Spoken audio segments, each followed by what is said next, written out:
New year, new relaunch for Keir Starmer once again as he attempts to say all the same old things in a different way in a vain hope that we'll actually start to like him. Sadly for him, his staunch defence of Tony Blair's knighthood has dominated headlines, putting all the same old guff we've come to expect from him in the shade, and it's reminded us as if we all needed it exactly why we can't stand Mr Brylcreem.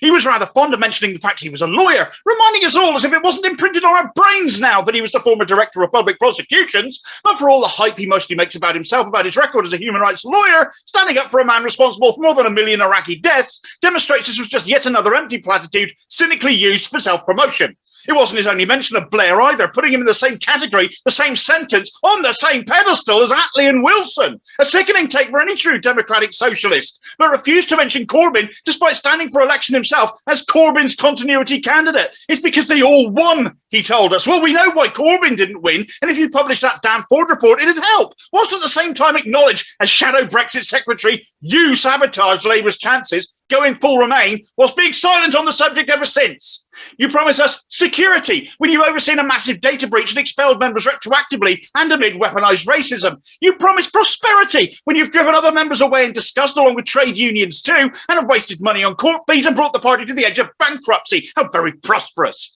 As for respect, your third principle, well, you have no principles, and I, for one, have no respect for you. You've lied and cheated your way to where you are now. You had the brass neck again to make pledges to us today. Decency, selflessness, integrity, accountability, honesty, which you laughed at as you said it, and leadership. A decent leader doesn't wage war on his own. A selfless leader doesn't put himself first as you consistently have. Integrity means you keep your promises, not break every one you ever made. Accountability, again, I say release the Forde Report. What are you hiding? And honesty, well, you did well to laugh at that. I laughed too, but it wasn't really funny. Your track record rivals that of Johnson. You're no leader. There were once more no policies. You're just a desperate establishment shill, desperate for people to like you. And it doesn't matter how many flags you stick up or how patriotic you paint yourself. Patriotism is the last refuge of the scoundrel, and it's too polite a word for you in all honesty, Keir Starmer.